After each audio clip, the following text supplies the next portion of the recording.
Bonjour, merci de nous préférer chez vous pour ce nouveau numéro de l'émission Le Monde en 7 sur New World Info. La première partie sera consacrée à la visite du chef de l'exécutif français en Afrique. Première étape, c'était Yaoundé au Cameroun, puis Cotonou au Bénin et Bissau en Guinée-Bissau. En deuxième partie, nous allons parler de la Guinée, des manifestations contre le pouvoir militaire à Conakry. Et puis on termine par le Togo, la médiation entre Abidjan et Bamako. Va-t-elle prospérer? Nos invités sont en place. Spiro Maoulé, président du groupe d'action pour la gouvernance et la démocratie. Sylvain Fiagan Vidirakou, deuxième vice-président du parti politique Nouvelle Vision. On attend donc Dado Nora Noviekou, coordinatrice nationale de WANEP Togo. Spiro Maoulé, bonjour, vous allez bien? Ça fait longtemps. Oui, bonjour, ça va bien. Ça fait longtemps, oui, mais il faut se faire inviter pour être là. Vous allez bien? Oui, je vais bien, par la grâce de Dieu. Sylvain, ça va en pleine forme. Oui. Et Nouvelle Vision, elle va bien. Nouvelle Vision est en pleine forme. Le Togo est en forme, alors la Nouvelle Vision est en forme. Même s'il y a des problèmes, nous restons des Togolais. Il semble que le possible n'est pas Togolais, donc quels que soient les problèmes, on continue de vivre. Allez, on va parler de la visite du chef de l'État français Emmanuel Macron en Afrique. La première étape, c'était Yaoundé au Cameroun. Il est arrivé, c'était le lundi 25 juillet dernier. Au menu, les relations entre le Cameroun et la France, les questions de sécurité également, les questions de culture et de sport. Spiro Maroulé, alors comment analysez-vous d'une manière générale d'abord cette visite du président Macron en Afrique? Au lieu d'analyser, je me suis posé une simple question. Qu'est-ce qui le fait courir? Parce que, vous savez, un chef d'État doit avoir un agenda fixé et assez posé. Mais il descend en Afrique, il fait 3 jours et il court rapidement pour aller recevoir le prince saoudien. Qu'est-ce qui le fait courir? Donc c'est peut-être la grande question que je me suis posée. Et en voyant de près, je vois qu'il y a d'abord la Russie qui le fait courir. Et ensuite, il y a l'Afrique qui le fait courir. Donc ça fait 2 raisons fondamentales qui font qu'il est obligé de courir et il va encore courir plus que ça. Ouais, au même moment, on voit également la Russie qui court en Afrique. On a vu Sergei Lavrov, il était au Congo-Brazzaville, il était à Kampala également et puis à Addis Abeba. Donc tout le monde court. Ce n'est pas fini, ils vont revenir plus que ça. En n'oubliant pas les visites privées, les visites clandestines, les émissaires qu'on va envoyer, tout ça là. L'Afrique va encore faire beaucoup plus objet de convoitise. Bon, maintenant, ce qui est vraiment dommage, peut-être qu'on aura l'occasion d'en parler, c'est que les Africains eux-mêmes semblent inertes face à tout ce remue-ménage-là. Depuis la crise ukrainienne contre la Russie, je ne semble pas voir l'Afrique décider de se réunir pour réfléchir véritablement sur l'après-crise. D'abord sur la gestion de la crise et puis sur l'après-crise. On semble avoir des idées éparses, mais on ne les voit pas se mettre véritablement ensemble, comme on le fait par exemple à l'Union européenne, comme on le fait par exemple aux États-Unis, où les gens savent qu'il faut réfléchir là-dessus. Bon, nous en Afrique, on est là passif et on attend. Comme toujours, on attend. Et après, on va commencer par réagir alors qu'il fallait agir. Et donc, ce serait toujours l'éternel retard que nous allons accuser, et ce serait dommage. Allez, au Cameroun, on a d'abord parlé de la question mémorielle. Sylvain Fiaga Vidirakou, le président Emmanuel Macron, souhaite un travail commun aux historiens français et camerounais et l'ouverture totale des archives. Oui, d'abord, j'aimerais revenir un peu derrière sur ce que mon doyen a dit en demandant qu'est-ce qui fait courir Emmanuel Macron. J'ajouterai une autre question. Qu'est-ce qu'il cherche en Afrique? Parce qu'en parcourant l'Afrique, vous savez, le Cameroun, il quitte le Cameroun, il vient ensuite au Bénin, donc Afrique centrale, Bénin, il retourne ensuite, il va en Guinée-Bissau. Il faut forcément que quelque chose le fasse courir. Donc il court pour quelque chose. Et effectivement, dans lui-même, ses propres discours, je veux dire les discours du chef de l'État français, on voit déjà ce qu'il fait courir. Naturellement, il y a la Russie, il y a aussi l'Afrique qu'il veut maintenant appâter, parce qu'il a reconnu, par exemple, que la France est bousculée en Afrique. Ce sont ses propres termes, hein, la France est bousculée. Il a dit, par exemple, à Yaoundé, devant un certain nombre de journaux, il a dit que les entreprises françaises, environ 200 au Cameroun, ont perdu 75% de leur part de marché entre 90 et 2000, c'est-à-dire entre les années 90 et les années 2000. Donc c'est assez pertinent pour lui, pour qu'il court à travers l'Afrique. Donc il y a deux choses au moins. Et maintenant ensuite, pour pouvoir attirer, bien sûr, épater l'Afrique, il a dû ajouter deux ou trois choses comme cette histoire de revisiter l'histoire en mettant ensemble des historiens français, des historiens africains. Il a proposé ça notamment au Cameroun et au Bénin. Il n'a pas pu ouvrir le même sujet en Guinée, mais au moins il a dit ça dans ces deux pays. C'est certain que c'est pour nous attirer, c'est pour ramener l'Afrique vers la France, pour créer ses intérêts, parce que nous sommes dans un contexte où, on l'a vu déjà avec Patrice Talon, le Bénin, on réclame un certain nombre de choses que la France nous a volées ici.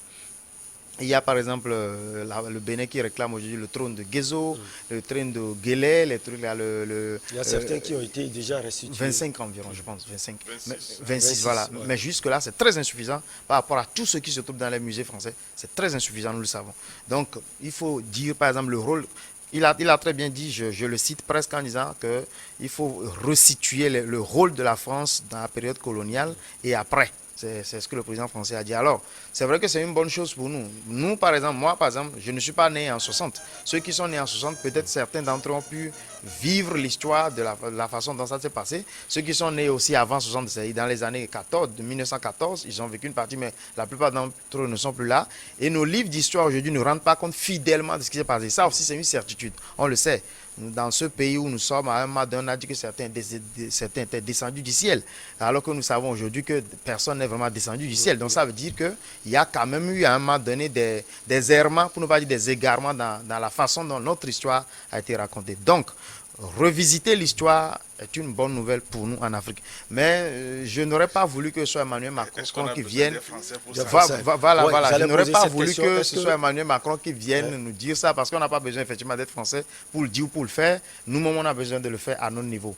Que nos chefs d'État africains lancent déjà ce mouvement-là pour qu'on revisite nos histoires. Moi, j'ai besoin de connaître l'histoire du peuple bébé. Je ne connais pas, parce que ce qu'on nous enseigne à cours, on sait déjà que beaucoup de lignes sont fausses ou alors ne sont pas très précises. Vous voyez, donc c'est important. Maintenant, si vous permettez, j'aimerais en même temps avancer.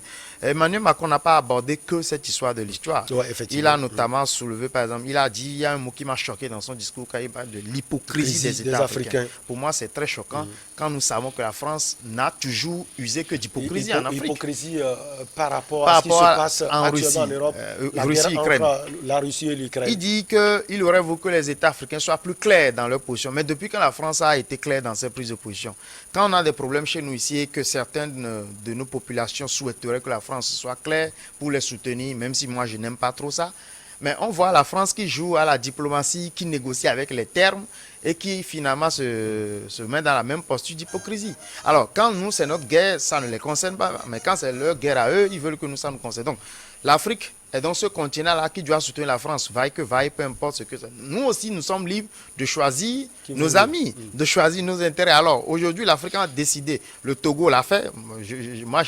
Le Togo ne s'est pas allié. Oui. Le Togo l'a fait en choisissant ses intérêts, en choisissant d'opter pour les intérêts qu'il a. Parce que le Togo a des intérêts vis-à-vis de la Russie, a des intérêts vis-à-vis de la France. De la Turquie, pourquoi alors, ou de la Turquie et même de l'Ukraine aussi. Pourquoi alors condamner cette guerre et se retrouver après face à la grande Russie, la Russie dont visiblement nous voyons que la France a peur. Alors, Spero Maouli, pour vous, il n'y a pas un peu de contradiction dans ce que nous faisons en Afrique, parce qu'on a vu l'étape du Cameroun où les organisations non gouvernementales, également la société civile, ont invité le président Emmanuel Macron à faire pression, par exemple, sur le président Paul Barthélémy Biya sur cette question, la répression de cette minorité anglophone, et surtout sur son avenir politique. Vous avez ces informations, tout. C'est tout le débat. Vous voyez, il y a souvent une déformation des informations. Quand vous suivez les chaînes telles que France 24 et autres, ce n'est pas les mêmes informations qui sont données par les chaînes locales. Je ne vois pas la société civile faire la demande dans ce sens-là. Parfois, il y a juste une déformation qui fait que ce qu'on a demandé n'est pas ce qui est finalement donné. Je voulais quand même revenir un peu sur cette histoire de l'Afrique, elle ne se contredit pas. Pour le moment, l'Afrique montre simplement qu'elle ne semble pas encore réfléchir. Vous voyez, on a un pays comme le Togo où on est habitué à faire des ateliers, des conférences, des réunions, des symposiums, etc.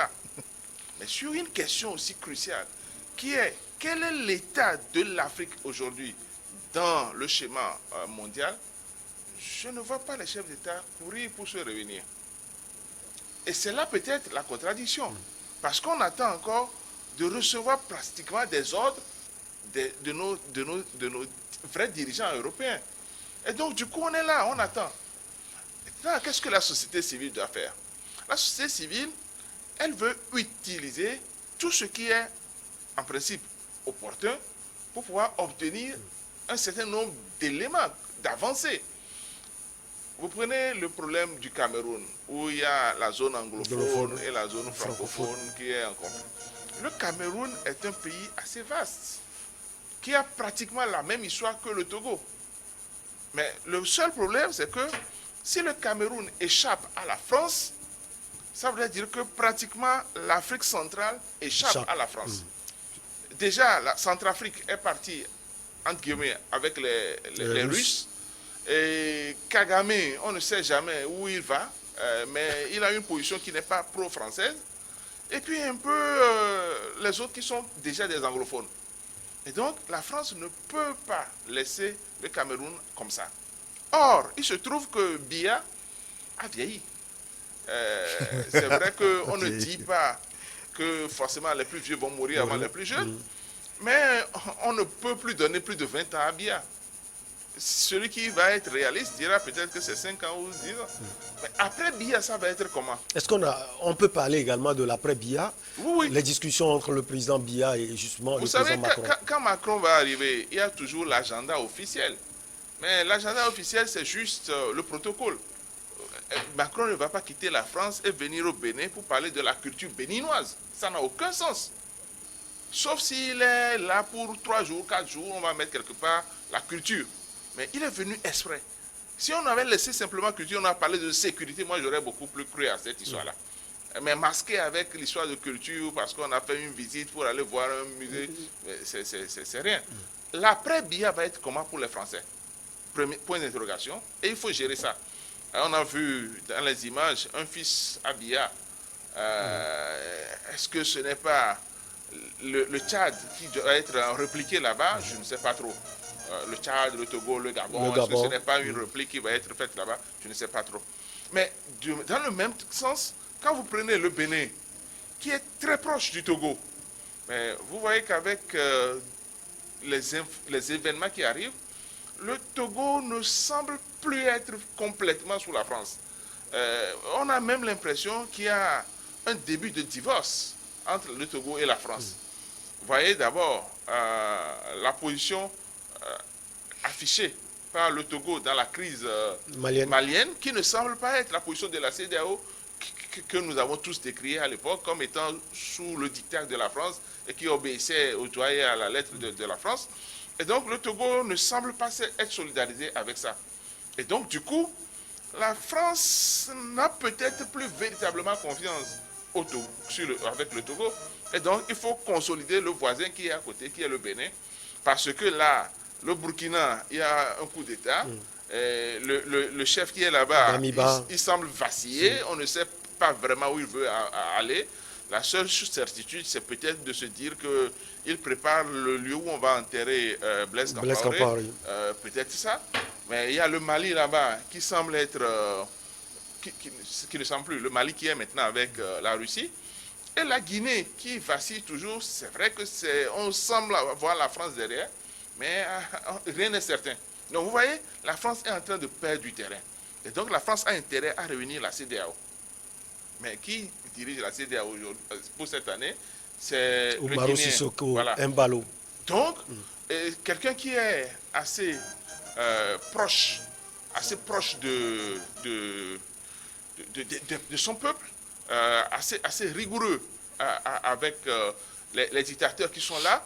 Et donc, apparemment, il est clair que lui, il n'est pas si malléable que les autres tels que Ouattara et autres Bazoum.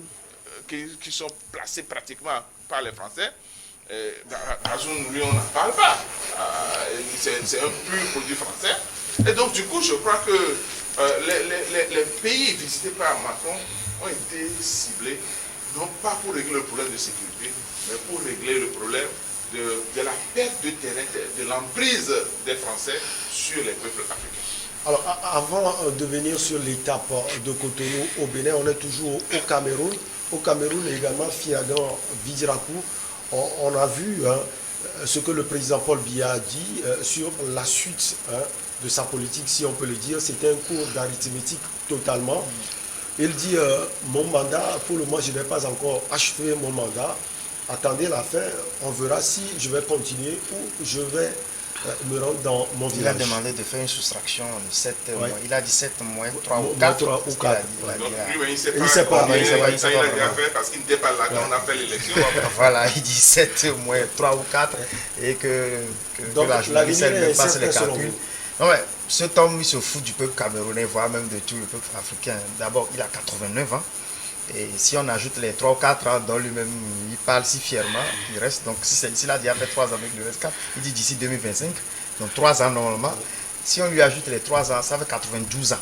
Donc cet homme continue de faire la langue de bois, il fait dans la langue de bois sur l'avenir, sur le prochain mandat présidentiel. Alors que, donc 92 ans, comme il vient de le dire, alors que, bon, je ne dis pas que les vieux vont tous mourir, mais alors qu'il est possible qu'il ne termine même pas son mandat, c'est tout à fait humain. Hein. Il y a un philosophe allemand qui a dit qu'un homme naît, il est assez vieux pour mourir. Je crois que c'est Karl Jaspers qui a dit ça. Donc ça veut dire qu'il peut partir à tout moment. Moi-même qui suis ici, je ne suis qu'un mortel. Alors tu as 89 ans, ça veut dire que suffisamment tu as vécu. Il semble que la Bible dit 70 ans, non? Ouais, il a suffisamment vécu, mais cet homme ne sait pas vraiment ce qui va se passer après. Non mais attends, il se fout de qui? Et on lui parle, il n'arrive même plus à entendre. Il perd l'audition. Déjà, ça veut dire qu'il est très vieux parce que moi, ma grand-maman, quand elle était à un moment donné, elle était très âgée, elle n'écoutait plus rien quand on lui parlait, il fallait crier bien fort. C'est ce qui lui arrive en fait. Il est en train de perdre clairement l'audition. Ça veut dire qu'il est trop vieux pour diriger. Le gars passe la moitié de son temps à l'extérieur de l'Afrique. Et l'autre moitié, dans l'autre moitié, il est en Afrique. Et ensuite, les 3 autres mois, c'est pratiquement l'année. Oui, mais donc il dirige par procuration. Alors, selon vous, qui dirige le pays finalement? Non, mais c'est pas procuration. Non, le pouvoir est diffus au Cameroun. Beaucoup de personnes dirigent ce pays. C'est pas une seule personne. Il y a son fils évidemment qui a été présenté à Macron, qui a aussi une partie. Il y a ces généraux qui sont là, il y a même des maires qui sont puissants dans ce pays. Moi j'ai vu des courriers, des lettres des maires et parfois même de certains directeurs simples de société qui envoient des courriers à des maires de donner des casiers de boissons pour leur anniversaire, des trucs comme ça. Non, au Cameroun, non. Entre-temps, Patrice Talon disait que le Bénin est un pays de pagaille. Cher ami, le Cameroun est un pays de pagaille. Le Cameroun est le vrai pays de pagaille dont on parle. Le Camerounais dépasse aujourd'hui tout ce qui se passe dans les autres pays. C'est incongru quand même que ce président ne sache pas là où il va avec son pays. Au moins avant lui, enfin, quand il était plus jeune, au moins on savait qu'il allait quelque part. Maintenant, les Camerounais ne savent même pas où ils vont. Alors, nous, pour revenir sur la France, c'était important pour moi de retrouver ça avant qu'on passe la parole à la dame. Nous avions dit à la Nouvelle Vision entre-temps, lorsque la crise togolaise battait son plein, on n'a pas encore totalement fini ça, que pour analyser très bien la position de ces États-là, comme la France, de nos puissances coloniales et des multinationales, il faut vraiment poser la question au niveau des intérêts, parce que c'est là où la question se pose. Mon cher René vient de le dire. La question se pose au niveau des intérêts. Tout ce qu'on nous a montré à la télé, ça c'est le folklore, ça c'est l'officiel. Maintenant, il y a l'officieux, l'agenda caché qu'on ne nous a pas dit. Qu'est-ce que Macron est venu discuter? C'est certain que... On n'est pas dans le secret des dieux. Non, mais le Cameroun est un grand pays. Le Cameroun, c'est la plus grande puissance économique de l'Afrique centrale. Et le Cameroun, non, je veux dire par rapport à la prospérité, c'est le Cameroun. Donc, quand Macron va au Cameroun, c'est effectivement, puisque Macron perd déjà un certain nombre de pays là-bas, sans oublier Nguesso qui est instable déjà, donc c'est compliqué. Donc il veut vraiment sauvegarder le Cameroun pour pouvoir prendre toute l'Afrique centrale où la Russie est en train de promettre déjà de faire de grandes choses. Lavrov disait le week-end dernier que la Russie veut maintenant s'étendre plus encore en Afrique. Et son voyage était coïncidé avec le voyage de Macron. Ça dit quand même beaucoup de choses. Il est arrivé au Bénin, effectivement, où il sent qu'il est en train de perdre le Togo. Il est arrivé au Bénin, où il avait déjà perdu le Bénin. La France avait perdu le Bénin parce que Talon ne cédait plus. Mais maintenant, il arrive là-bas pour faire les yeux du il déclare 2 ou 3 choses. Et Talon, entre ridicule et, je ne sais pas, émotion, a déclaré que le Bénin a bénéficié de 2000 milliards d'euros entre 2017 et 2022. Impensable. Tout le monde sait que c'est faux. Ces chiffres-là, c'est faux. 2000 milliards. Ça peut mentir ainsi. Non, mais moi, je pense que c'est l'émotion. Moi, je pense que c'est l'émotion. Hein, parce que 2000 milliards d'euros entre 2017 et 2022, le budget de l'État béninois, même, même de 1960 à 2022, la France n'a pas donné ça au Bénin. Et la France n'a donné ça à aucun pays africain. 2000 milliards d'euros. Vous imaginez ce que ça veut dire? C'est beaucoup, hein, 2000 milliards d'euros. Attention, ces chiffres, c'est pas. Moi, je pense que c'est l'émotion qui a fait que Talon a dit ça. Donc, Talon, peut-être, on l'a eu, mais il reste encore à convaincre nous, les peuples africains. C'est les intérêts qui guident ce monde. De Gaulle l'a dit. Nous, en Afrique, on a appris très bien cette leçon. Nous savons que c'est l'intérêt. Nous, en Afrique, au début, il fallait juste être solidaire avec les gens, les accueillir en bon africain. Mais aujourd'hui, nous aussi, on sait que les intérêts guident ce monde. Et la France est venue par intérêt. Il y a plein de problèmes où les Africains soupçonnent déjà la France d'être derrière. Les terroristes, déjà, les Africains soupçonnent la France d'être derrière. On n'a pas encore les informations pour être sûr que c'est ça. Mais si la France est prise comme donc celui qui commandit ces attentats, comme Tiken l'a dit, ils allument le feu et viennent jouer aux pompiers. On peut se poser cette question sur la France. Et puis on l'attendait, elle est finalement là, la coordinatrice nationale de WANEP Togo, Madame Dado Nora Noviekou. Bonjour Madame, vous allez bien? Ça va, bonjour Michel. Noir-jaune. Ça va. Sylvain a planté la transition, on va au Bénin. Le président Macron était également à Cotonou au Bénin. Au menu, les questions sécuritaires. On sait que le Bénin est attaqué, surtout au niveau du Nord. Pour vous, qu'est-ce que la France peut apporter justement au Bénin? Alors, aujourd'hui, la question sécuritaire à laquelle fait face les pays de la côte est aujourd'hui une réalité pour tout le monde. Et on sait aussi que les puissances étrangères, chacun veut en fait se positionner. Et donc moi je vois dans cette visite du président français un positionnement stratégique en réponse à l'avancée de la Russie en Afrique. Maintenant, de façon concrète, qu'est-ce que la France peut apporter? On s'en tient à ce qu'ils ont dit dans leur déclaration. On a entendu qu'il a promis un appui en matériel, en logistique, les formations également. Je pense que c'est un peu le format des instructeurs russes au Mali, si je peux faire une comparaison. Et donc aujourd'hui, on sait que les pays de la côte n'ont pas forcément toute la logistique nécessaire pour pouvoir faire face à cette situation et qu'il faut se référer ou s'approcher des puissances qui en ont les moyens. Le président Talon l'a dit, ils ont l'argent, mais ils n'ont pas la possibilité d'acquérir un certain type de matériel. Et il faut l'autorisation ou l'accord ou la collaboration de la France avant de l'avoir. Et le président français a dit qu'ils vont faire l'effort de pouvoir accélérer, parce qu'on comprend que c'est quelque chose qui est discuté depuis, qu'ils vont faire l'effort d'accélérer les procédures pour qu'ils puissent rentrer en possession de ces logistiques-là, je dirais, de génération supérieure, à savoir les drones et tout le reste.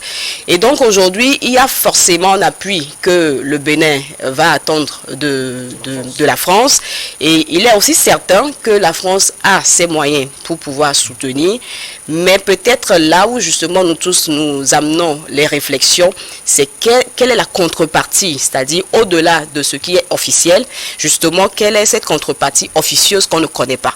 Et c'est surtout souvent ça qui est le problème, où on nous dit qu'une partie de l'information, mais le reste, on ne maîtrise pas. Et il faut aussi noter que dans ces échanges, ce n'est pas seulement le côté logistique dont il a parlé de pas mal de contrats, il a parlé en tout cas de trois projets, dont 2 déjà sont signés sur le côté éducatif et puis je crois la culture, au niveau de la culture. Donc, il est clair qu'il ne va pas venir juste tout simplement dire on vient en fait démontrer que nous sommes les meilleurs par rapport à la Russie. Donc il faut un langage diplomatique pour pouvoir faire passer le message. Mais on sait aujourd'hui qu'ils sont dans une guerre, c'est-à-dire la France et la Russie sont dans une guerre de puissance pour reconquérir les pays africains. Et moi, je dis, ça veut dire que l'Afrique est importante. Ça veut dire que l'Afrique est importante. Si tout le monde court à se repositionner, c'est que nous sommes importants. Maintenant, c'est à nous aussi de savoir comment on négocie justement ces portions ou ces contrats-là. Que ces contrats ne soient pas encore des charges à la fin du processus, qu'on soit encore amené à payer en termes de dette. Donc c'est aussi là que les réflexions doivent amener. Et aujourd'hui, je crois que pratiquement tout le monde le sait, ce n'est plus un secret. Ils sont dans un positionnement et chacun essaie de pouvoir tirer le maximum de son côté. Mais je crois aussi que les pays africains ne sont pas dupes. Chacun essaie aussi de jouer le jeu. Maintenant, c'est qu'est-ce qu'il en deviendra au niveau réellement sécuritaire, quel sera l'impact, parce que c'est en fait ça. On a les moyens d'acheter les choses, ok, mais est-ce que l'appui de la France aujourd'hui fera la différence? On va apprécier, parce que pour le moment, on ne pourra pas se prononcer, on ne fera que constater qu'il y a un avant et un après. Donc de là, on pourra apprécier quel sera l'impact de ce partenariat-là qu'il a qualifié de gagnant-gagnant. On verra vraiment si ça sera gagnant-gagnant. Alors, Espéré Maolé, après la brouille, tout semble aller en le Bénin. Et la France, on se souvient de ce voyage du président Patrice Talon en France, où il est revenu avec l'ancien Premier ministre Lionel Zinsou. Déjà, on s'est posé des questions. Alors, aussi sur le plan sécuritaire, même question à vous, qu'est-ce que la France peut apporter concrètement au Bénin? La France peut arrêter tout ce qui est problème sécuritaire, aussi bien au Togo, au Bénin, au Mali. La France peut arrêter. Maintenant, est-ce que la France veut arrêter? Est-ce que la France a intérêt à arrêter? Non. Et qui a mis le feu peut éteindre le feu. Parce qu'en réalité, tout est parti de la dislocation de la Libye. Bon, maintenant, la France est là avec les forces, donnez-leur les noms que vous voulez. Mais si on dit nous n'avons pas le matériel, la France n'a pas amené ses soldats là-bas sans leur fournir le matériel. Donc ça veut dire qu'il y avait possibilité de nous donner le matériel. S'ils ne nous ont pas donné, c'est qu'ils n'ont pas envie que ça s'arrête. Et maintenant, qu'on dit nous avons les moyens et on espère qu'ils vont accepter, ça semble bizarre. Donc en réalité, si la France avait les moyens, n'avait pas donné depuis longtemps, c'est que la France voulait qu'on reste dans cet état-là.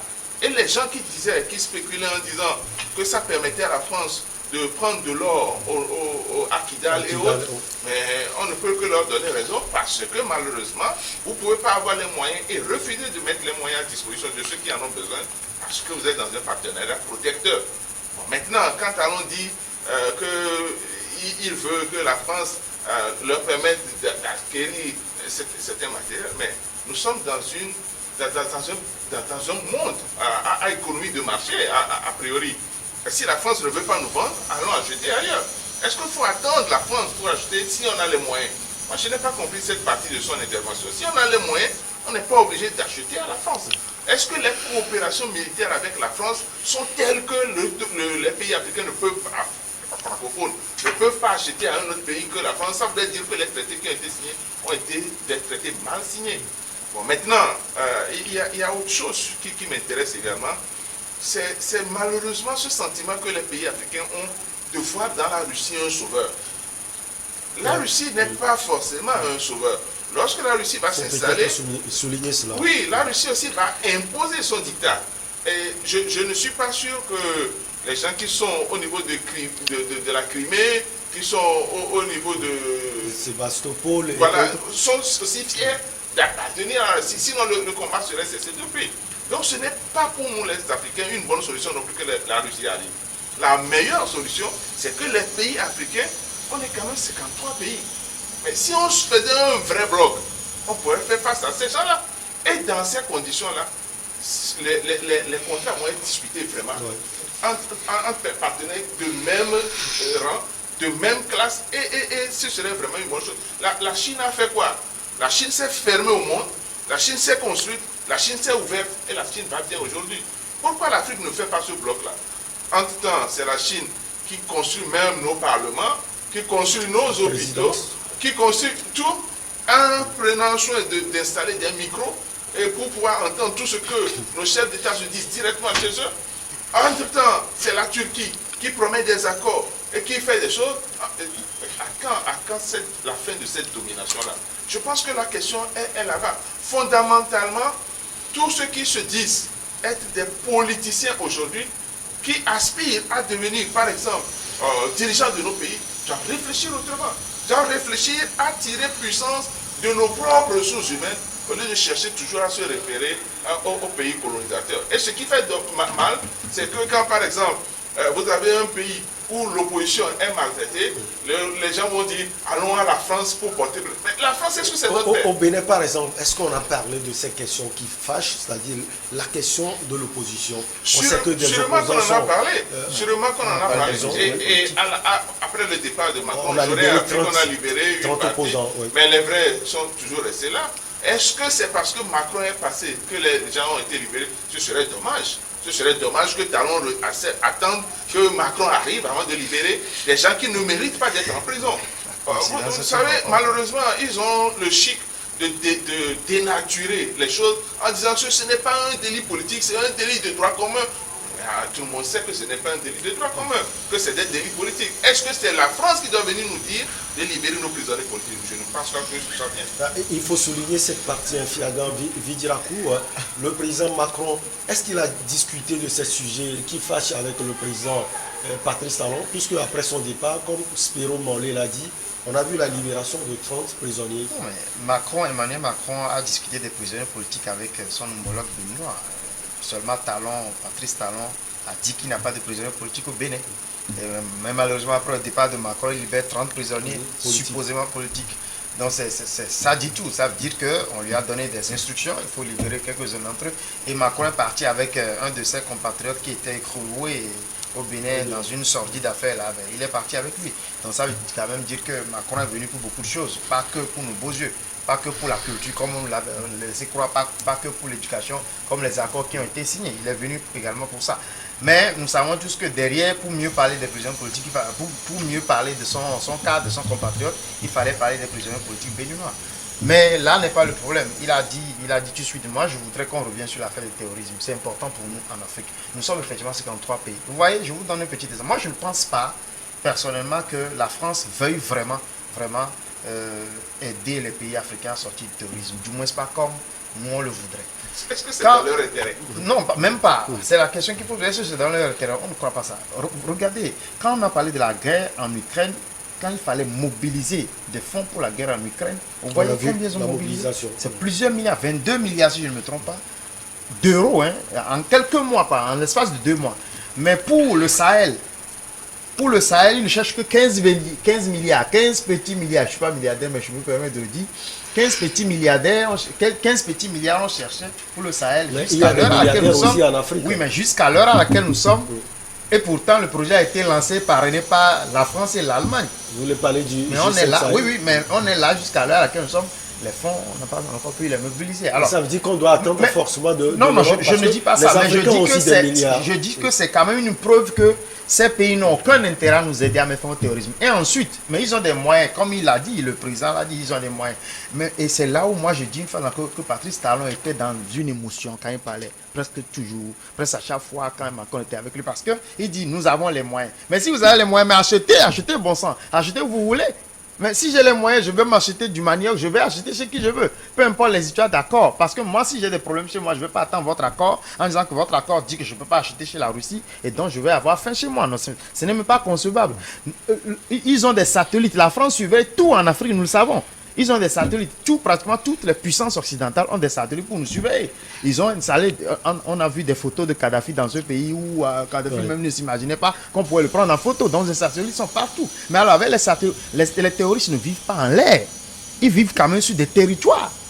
Ils ont des... Attends, quand on parle par exemple le Mali et les pays frontaliers du Mali, les terroristes viennent de quelque part avant de rentrer. Chez nous au Togo, les terroristes viennent du Burkina, n'est-ce pas? Et s'ils viennent du Burkina, ils viennent de quelque part pour rentrer dans le Burkina aussi. Les satellites ne les voient pas comment.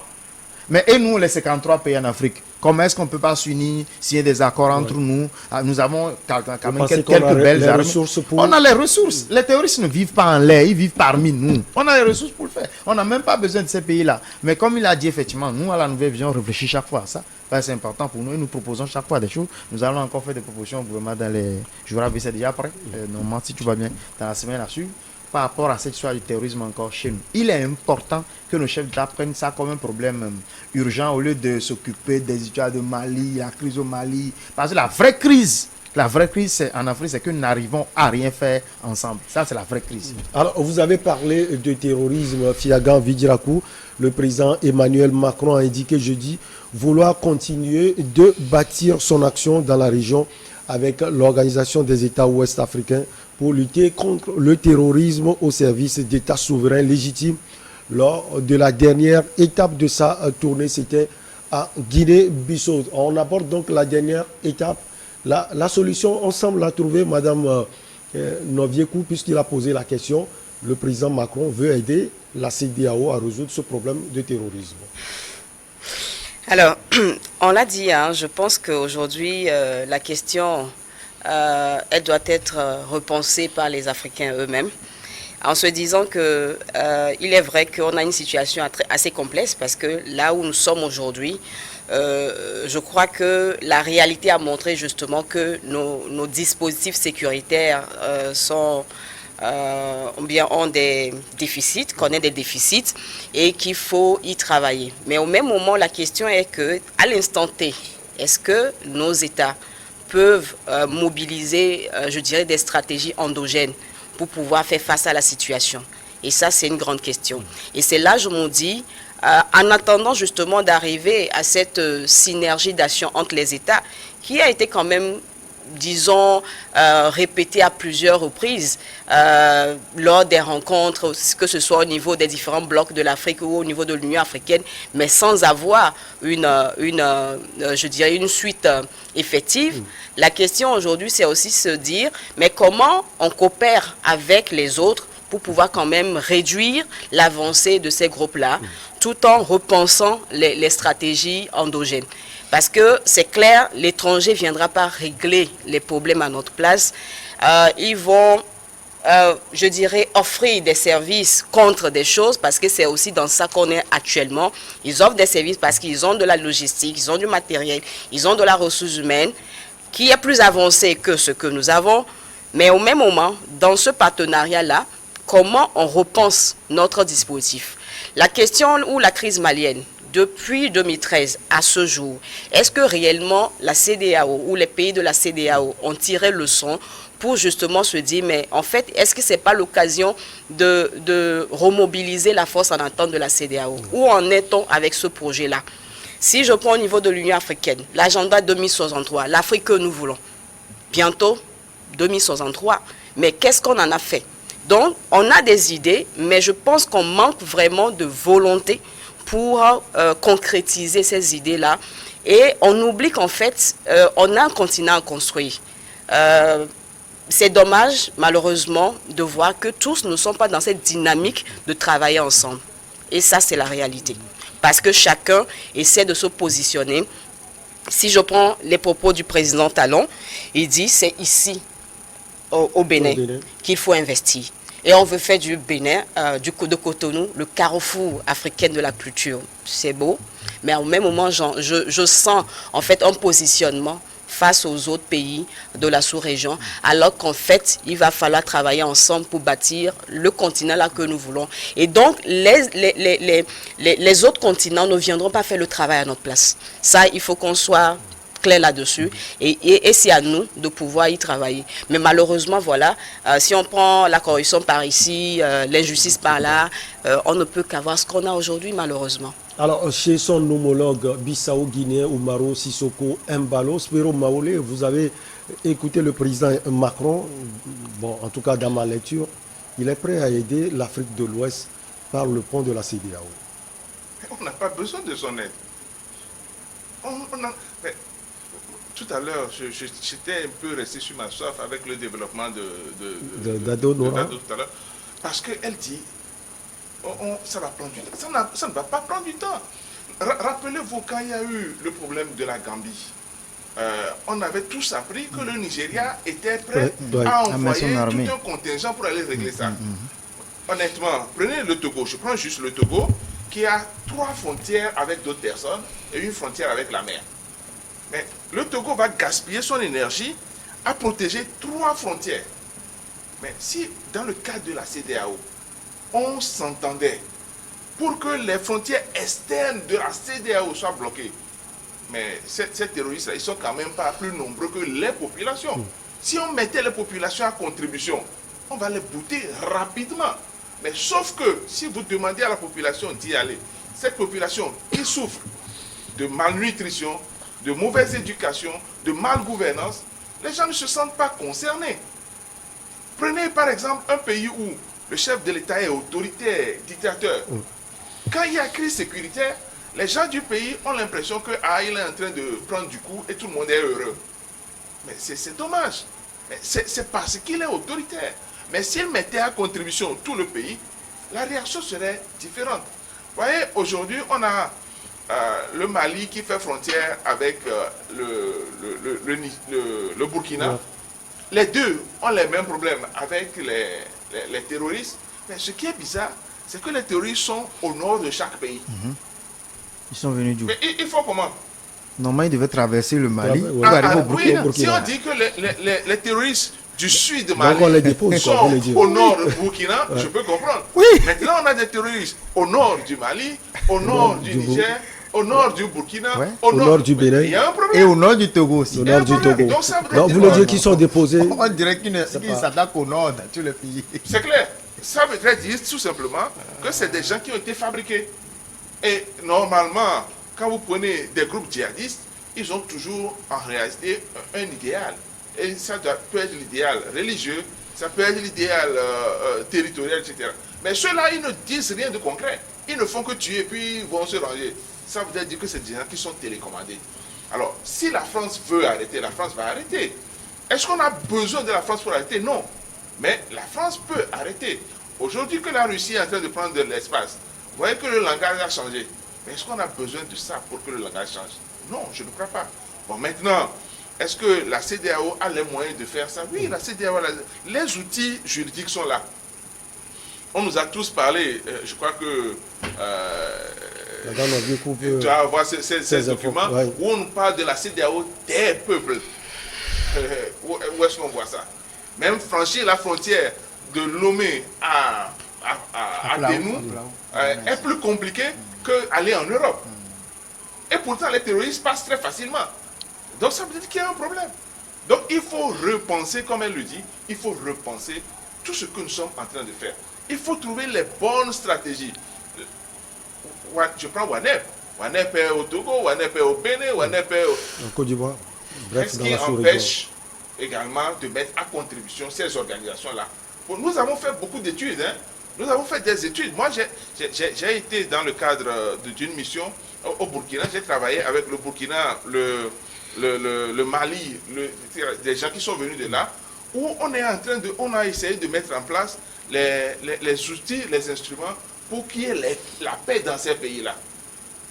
Mais si on peut faire ça, nous, au niveau de la société civile, pourquoi les chefs d'État ne peuvent pas le faire? Tout simplement parce que, ou bien les chefs d'État là ne visent que leur intérêt personnel, ou bien les chefs d'État de ces pays-là obéissent à des dictats des Européens.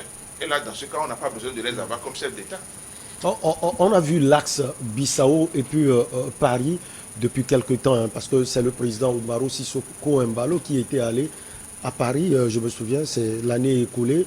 Alors, est-ce que vous pensez que les relations entre ces deux pays vont se renforcer avec cette visite du président? On a vu sur les images tout à l'heure, la population était quand même OK, hein, sur ce qu'on a vu en tout cas. Mais Une partie de certainement la que les population. relations vont se renforcer. D'abord, quand le Oumarou est venu au pouvoir, il est apparu comme un électron libre, un peu incontrôlable dans sa région. Il s'en prenait à des chefs d'État. Alpha Condé, on se souvient. Alpha Condé, oui. Il s'en est pris à eux. Rapidement, il envoyait des tacles de gauche à droite. Donc, il était un peu imprévisible, sinon incontrôlable. Donc, je pense que les relations vont se renforcer. Il est jeune, plus ou moins, par rapport à d'autres. Il est arrivé fraîchement, mais il n'a pas encore fait beaucoup de temps. Donc c'est quelqu'un, je pense qu'avec le langage qu'il a adopté depuis le début, en s'en prenant à ces chefs d'État que lui trouvait mal élu, je pense qu'il aura un langage... Mais finalement, les gens disent que c'est Ouattara qui l'a amené à Paris. C'est possible. Il est contrôlé. Non, nous sommes dans une Afrique où les réseaux marchent. Donc c'est possible que... Le langage a changé. Il est un peu plus policé. Oui, parce qu'il était très incontrôlable, très imprévisible. Il fallait le maîtriser très vite. Donc je pense qu'on l'a donc finalement maîtrisé. Et pour revenir au terrorisme, ce sujet est important parce qu'il y a un bras armé du terrorisme. Oui, il avait un peu brossé ça. C'est la faim. Les populations ont faim. Vous savez, en dehors de se demander si la France a intérêt à ce que le terrorisme prenne fin, il faut se demander si certains dirigeants africains ont intérêt à ce que le terrorisme prenne fin. Je dis du n'importe quoi peut-être, mais il y a aussi la possibilité que ces chefs d'État-là gagnent à ce qu'il y ait ces mouvements-là qui soient là pour qu'ils puissent mieux contrôler la portion qui leur reste en fait. Parce qu'ils sont critiqués chez eux, on s'en prend à eux, ils dirigent mal, ils sont incompétents pour certains, il y avait des gouvernements rejetés ici et là, donc c'est compliqué pour eux. Quand les populations ont faim, vous savez, il y a certaines de nos populations qui sont dans les nords de ces pays qui sont attaquées. Ces populations-là, aujourd'hui, quand on leur parle du terrorisme, elles ne s'intéressent même pas à ça. Moi, j'ai rencontré des gens au nord Bénin avec qui j'ai discuté en temps il y a environ 1 an, qui m'ont dit, écoutez, le gouvernement est même plus terroriste que ces gens qui s'attaquent à nous au nord.